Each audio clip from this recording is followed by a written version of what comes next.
Okay, మీ life style గురించి చెప్పారు, అయినా మళ్ళీ ప్రశ్న అడుగుతున్నాను. ఎప్పుడు మీరు ఎక్కడికి వెళ్ళినా దూరంగా ఎంత దూరం నడుచుకుంటూనే వెళ్తుంటారు. అది ఆల్మోస్ట్ ఇండస్ట్రీ అంతా మన తెలుగు ప్రజలందరికీ తెలుసు, ఎక్కడికి వెళ్ళినా ఈయన నడుచుకుంటూ వెళ్తారు అని.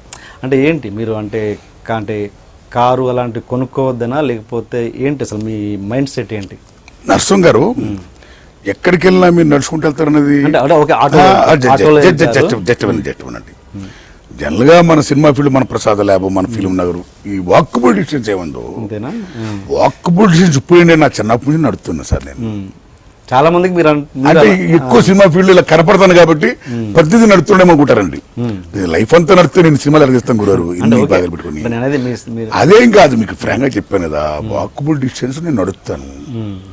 ఆ నడకను కాపాడుతుంది. అన్నిటినీ మించి అంటే నాకు అందులో ఆనందం ఉంది. ఎప్పుడు నేను ఆటో ఎక్కాలనుకుంటే ఆటో ఎక్కుతాను, ఎప్పుడు కారు ఎక్కాలనుకుంటే అప్పుడు ఎక్కుతాను, ఎప్పుడు రైలు ఎక్కాలనుకుంటే ఎక్కుతాను, ఎప్పుడు విమానం ఎక్కాలనుకుంటే అప్పుడు ఎక్కుతా. కాబట్టి చాలా మంది మిత్రులు కానీ ఇలా కనపడతాను కాబట్టి నాన్నమ్మతో నడుచుకుంటూ వెళ్తున్నాడు వస్తున్నాడు అనుకుంటారండి. కేవలం ఎక్కడో ఆడ దిగుతాను లేదా ఏ కారు దిగుతాను, అలా కలిసి వాకబుల్ డిస్టెన్స్ నడుతుంటాను, అలా కనపడతాను సార్. చిన్నప్పటి నుంచి నాకు ఇది ఇష్టం గురుగారు, వాకబుల్ డిస్టెన్స్ అనేది నడుచుకుని నాకు ఆనందం అండి. సో మీరు ఈ కార్లు కొనుక్కొని అలాంటి అదే కదా చెప్పేది మీకు, నాకు చిన్నప్పుడు అది ఎక్కలేదు అంటున్నాను. ఇప్పుడు 30 ఏళ్ళ సినిమాలు తీస్తున్నా, చాలా మంది కార్లు కంపెనీ వాళ్ళు నాన్నమూర్తి గారు రండి మేము కారు ఇస్తాం, ఇప్పుడు ఇంత కట్టండి, తర్వాత అలా చిన్న చిన్న కట్టుకోండి, హ్యాపీ తీసుకుని వెళ్ళండి సార్ అని ఎంతో ప్రేమగా ఆఫర్ చేస్తారండి. కారు కొనుక్కోవడం పెద్ద సమస్య కాదు ఇప్పుడు ఈవేళ, కాదు, అందుకే వెరీ సింపుల్ అండి. కానీ నాకు ఎక్కలేదన్నా మీకు అర్థం చేసుకోండి, కారు కొనుక్కోవాలి, ఇల్లు కట్టుకోవాలి, నాకు ఎక్కలే మైండ్ అంతే. దాన్ని మీరు ఏమన్నా అనుకోండి సార్, దాన్ని నా లైఫ్ స్టైల్ అంతా ఏదో నేను ఎలా ఉంటున్నాను, చాలా నిరాడంబుడు, చాలా సింప్లిసిటీగా ఉంటాడు, నానుమతి కారు లేదు ఇల్లు అంటే అది కరెక్ట్ కాదు. ప్రతి మనిషికి కారు కావాలి, ఇల్లు కావాలి, హ్యాపీగా ఉండాలి, అన్నీ అనుభవించాలండి, అన్ని సౌకర్యాలు ఉండాలండి. అప్పుడే కదా మన పనులను బీగా అవుతాయి, టైం లిమిట్ అన్నీ. నా వరకు ఏంటంటే నా లైఫ్ స్టైల్ ఇది కాబట్టి చిన్నప్పటి నుంచి ఇలా ఉంటున్నానండి. ఇది ఎవరినో మభ్య పెట్టడానికో ఆత్మహత్య చేసుకున్నాడు కాదు నరసింహ గారు. ఆత్మహత్య చేసుకుంటే అంతకంటే దురదృష్టం ఏముంది బ్రదర్. నేను ఆత్మతృప్తిగా హ్యాపీగా ఇలా బతకాలనుకున్నాను, బతుకుతున్నాను అంతే. It's my life style, that's all. దాన్ని ఏమంటారు గురించి నో ఆన్సర్. ఓకే ఓకే, మీరు పెళ్లి చేసుకున్నందుకు చాలా దురదృష్టవంతులని చాలా అన్నాను సార్. అంటే ఈ కాలంలో ఎంత లేట్ మ్యారేజ్ అయినా చేసుకుంటున్నాను, అలా మీకు ఎప్పుడు అనిపించలేదా? నాకు ఒకసారి అనిపించింది సార్. నేను చిన్నప్పటి నుంచి చదువుకున్న రోజులప్పటి నుంచి కూడా, చిన్నప్పటి నుంచి కళ్ళ ముందు ఏదైనా సమస్య ఉత్పన్నమైతే స్పందించే గుణాలు ఉందండి. అలాగే అనేక ఉద్యమాల్లో పాల్గొన్నవాడిని, ఇంక్లూడింగ్ ఎమర్జెన్సీ పీరియడ్లో ఇందిరాగాంధీ విధానాల ఎగనిస్ట్ కూడా అనేక మంది పోరాట వీరులతో నేను పాల్గొన్నవాడిని. డాక్టర్ సివిక రావు గారు, నేను స్పీకర్ స్వయం అంటే ఎలా పాల్గొన్నా మీరు అర్థం చేసుకోండి. విశాఖ ఉక్కు ఆందోళన హక్కు ఉద్యమంలో పాల్గొన్నవాడిని, ఎమర్జెన్సీ వ్యతిరేకంగా ఇది చేసిన వాడిని. నేను కాలేజీ ప్రెసిడెంట్ చేశా, ఫైనాన్స్ సెక్రటరీ చేశా, సత్ర ప్రెసిడెంట్ చేశా, పూర్బాయ్స్ ఫండ్ కమిటీకి సెక్రటరీ చేశా, సోషల్ సర్వీస్ సెక్రటరీ చేశా, ఊళ్ళో ఉన్న రిక్షా యూనియన్ ప్రెసిడెంట్ చేశా, ఫెడరేషన్ కన్వీనర్ చేశా. లీడర్, ప్రజలతో తల ఉండి ఉన్నాను చిన్నప్పటి నుంచి కూడా. ఏయో ఆశయాలు, శ్రీశ్రీ గారి మహాప్రస్థం అంటే మహా ఇష్టం. అదే రోజుల్లో కాలేజీ డేస్లో చంద్ర రాజేశ్వరరావు గారన్నా, పుచ్చలపల్లి సుందరయ్య గారన్నా, కొండపల్లి సీతారామయ్య గారన్నా, వరవరా గారన్నా, బాలగోపాల్ గారన్నా, గద్దరన్నా, వంగపూడి ప్రసాదరావు గారన్నా చాలా ఇష్టమండి. ఆ మెంటాలిటీ, ఆ కాలేజీ డేసు, అనేక ఉద్యమాల్లో పాల్గొనడం, సోషల్ యాక్టివిటీస్లో పాల్గొనడం, ఈ రకమైన మెంటాలిటీ వల్ల ఏ కొన్ని ఆశయాలు, ఆశయం కంటే కూడా ఆశయం కంటే కూడా ఆశ.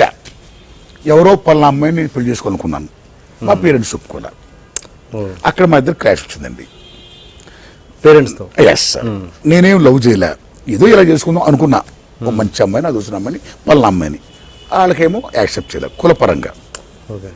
సో నా పేరెంట్స్ నేను ఎందుకు ఇబ్బంది పెట్టాలి, నేనేం లవ్ చేసుకోలేను, అమ్మాయికి అన్యాయం చేయట్లేదు కాబట్టి నేను కూడా రాజీ చేసుకోలే. అలాగ దశలో అక్కడ సినిమా పిచ్చి, అనేక కష్టాలతో నా కెరీర్ స్టార్ట్ అయింది, తమరు తెలుసు.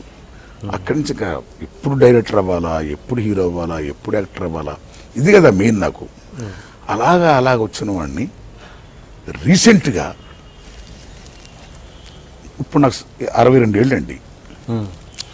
నేను ఉంటున్న ఇంటి పైన అలా ఒక్కడే ఉన్నాను సార్. నిజంగా ఫీల్ అయ్యా. అరే నేను పెళ్లి చేసుకుంటే నా భార్య నాతో ఉండేది కదా, నాకు తోడు ఉండేది కదా, అమోఘమైన సంగమైన జీవితం గడిపోను కదా, ఎంత పొరపాటు చేశాను నిజంగా ఫీల్ అవుతున్నా. ఆ ఫీలింగ్కి ఇన్స్పిరేషన్ ఏంటంటే గురించి అలా కూర్చొని చూస్తున్నప్పుడు ఏం ఫీల్ అవుతున్నా ఆ టైంలో 2 పక్షులు అలా వెళ్తున్నాయండి ఎగురుకుంటా. అలాగే అనేక జంటలు వెళ్తున్నాయి గురుగారు. ఓకే. ఆ జంటలు వెళుతూ వెళుతూ వెళుతూ ఎక్కడికి వెళ్తున్నాయి, ఓ చెట్టును వాలి అక్కడ గూడు ఉంది, గూడులో చేరాయి. నా కళ్ళ ముందు ఆ పక్షులు గూట్లోకి వెళ్ళి నా కళ్ళ ముందు చాలా జంతువులు, ఎలకలు కానీ పందులు కానీ అనేక జంతువులు గుహల్లోకి వెళ్తున్నాయి. అంటే వాటి నివాసం, ఆవాసం, గూడు. సో పశువులు పక్షులు సమస్త జంతువులు కూడా తోడు కోరుకుంటున్నాయి, నీరు కోరుకుంటున్నాయి, ఓ రక్షణ గూడు కోరుకుంటున్నాయి. ఒక మనిషినై ఉండి నేను ఎందుకు పెళ్లి చేసుకోలేకపోయాను, ఒక మనిషినై ఉండి నేను ఎందుకు ఇల్లు కట్టుకోలేదు అని నిజంగా ఫీల్ అయ్యాను సార్. ఆ ఫీలింగ్తో కాసేపు కన్నీళ్ళు గార్చా, పశ్చాత్తాపడ్డా, మళ్ళా రెక్టిఫై అయ్యా.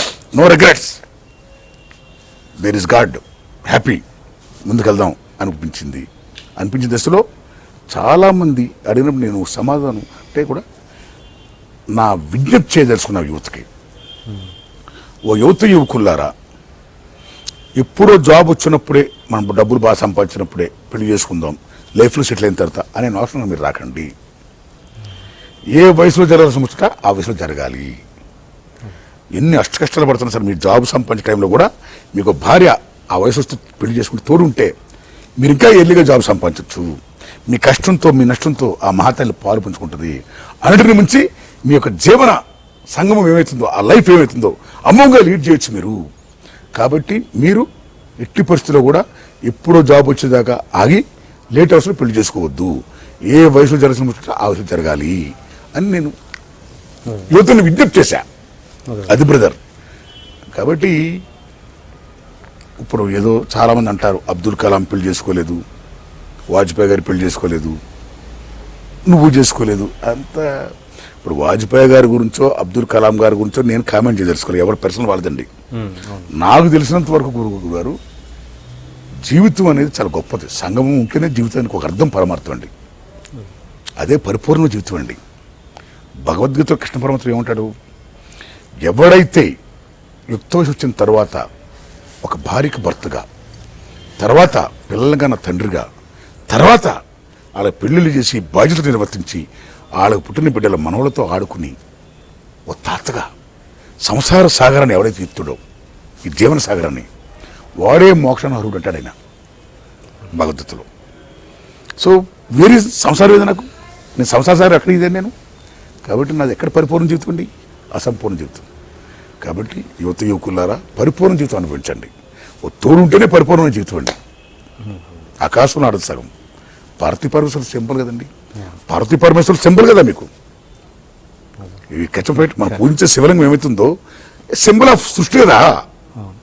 కాబట్టి ఈ ప్రకృతి ధర్మాన్ని మనం పాటించాలి అని అంటున్నానండి. ఇది నా విజ్ఞప్తి బ్రదర్. కాబట్టి ఇప్పుడు నేను పెళ్లి చేసుకోలేదు కదా, ఇందాక అన్నారు మీరు, ఈ చాలా మంది లేట్ హౌస్లో చేసుకుంటారు కదా, మీరు చేసుకుంటుంది అంటే లేట్ హౌస్లో చేసుకుంటే నా మనసు యాక్సెప్ట్ చేయట్లేదు. Okay okay. కాబట్టి నేను పెళ్లి చేసుకుని నా మనసు యాక్సెప్ట్ చేయక ఆమెను హింస పెట్టాల్సిన అవసరం నాకే ఉంది. ఉయ్యమ్మాయి నేను టార్చర్ పెట్టి ఆమె టార్చర్ పెట్టి అవసరం అది. హ్యాపీగా ఉండాలంటే నాకు అలాంటి మెంటాలిటీ కావాలి. ఈ టైంలో నాకు అలాంటి మెంటాలిటీ దొరకడం కోసం ఎతకడం కోసం ఇది పెద్ద కార్యక్రమం, ఈ కష్టం పాయింట్. కాబట్టి గతం కదా, నాకలా ఎవరు ఉండకండి అని నేను విజ్ఞప్తి చేస్తున్నాను. దర్శనం అంటే పెళ్లి అనేది ఒక సెక్స్కి సంబంధించిందే కాదు, ఒక రెండు మనసులు ట్రావెల్ చేయడం కూడా. అదే బ్రదర్, మీరు అర్థం చేసిందా చెప్పాను నేను. మ్యారేజ్ అనేది తోడు, కష్టం నష్టం సుఖంతో అన్ని పాలు పంచుకునేది. అన్నింటిని ముందు సెక్స్ అంటే, ఇక్కడ సెక్స్ అంటే మహాతల్లి పవిత్రమైన కార్యక్రమం, అది సంభోగం, సృష్టికి మూలం, చాలా ఇంపార్టెంట్ కదా. అది ఎంత ఇంపార్టెంటో అలా తోడు కూడా అంత ఇంపార్టెంట్ కదా. కాబట్టి తోడు ఉండడం అనేది, భార్యాభర్తల సంగమం అనేది చాలా గొప్పదండి. అది చాలా పవిత్రమైనది, చాలా గొప్పది. అందరూ అది అనుభవించాలని కోరుకుంటున్నానండి. నేను అనుభవించలేదు, నేను దురదృష్టం. నేను నాకలా ఎవరు దురదృష్టం కాకండి, అదృష్టంతో ఉండండి అంటున్నాను నేను. కేవలం అదే కారణమా మీరు కుటుంబానికి అంటే చాలా వరకు దూరంగా ఉంటాను? నేనే కుటుంబం దూరంగా ఉండనండి. నేను ఎప్పుడు నా సినిమా రిలీజ్ అయినప్పుడు ఉంటే వెళ్తుంటా, మా అమ్మ నాన్న చూడాలనిపించినప్పుడు వెళ్తుంటా. హ్యాపీగా నా ఫ్యామిలీ, నాన్నదమ్ములు, నాకు చెల్లు అందరినీ మొత్తం నా బంధువులను చూసి వస్తుంటా. నా ఊరు, నా వాడ, నా ప్రజలందరూ చూసి వస్తుంటా. ఐ వెరీ తరచుగా వెళ్ళి వస్తుంటానండి. రీసెంట్గా మా నాన్నగారు చనిపోయారండి. సారీ అండి, మా నాన్నగారు వయసు 95 years అబౌవ్ అండి, గాడ్స్ ఫీల్. మా అమ్మ కూడా అబౌవ్ 85 సార్. దేవుడి దేవల్ల మా అమ్మ ఇంకా హెల్తీగా ఉందండి. మా నాన్నగారు చనిపోయారండి.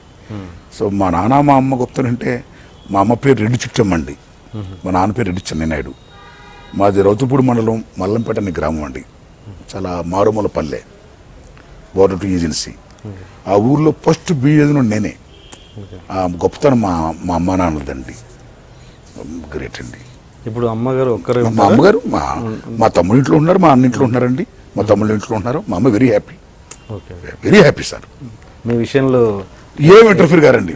చిన్నప్పటి నుంచి మా అమ్మ చెప్పేది మీకు, మా నాన్న కానీ నా మనసుకి ఎలా చూస్తే అలా మంచిగా చేయమంటారండి, అంతే వాడు చిన్న మెసేజ్. అసంతృప్తి ఎప్పుడు వాళ్ళకి లేదు? ఎప్పుడు మీరు- వెరీ తృప్తి ఫీలేరండి, చాలా హ్యాపీ. అంటే ప్రతి ఎక్స్పెక్ట్ తల్లి- చేయలా ప్రతి నేను దేవుడి దేవుడు ఇంత గొప్పగా యాక్టర్ అవుతానని, డైరెక్టర్ అవుతానని, ఎలా అవుతానని వాళ్ళు ఎక్స్పెక్ట్ చేయలే. అందరూ నా గురించి మెచ్చుకుంటుంటే, మా అమ్మ నాన్న వింటుంటే ఆనందపడేవారు, సంబరపడేవారండి.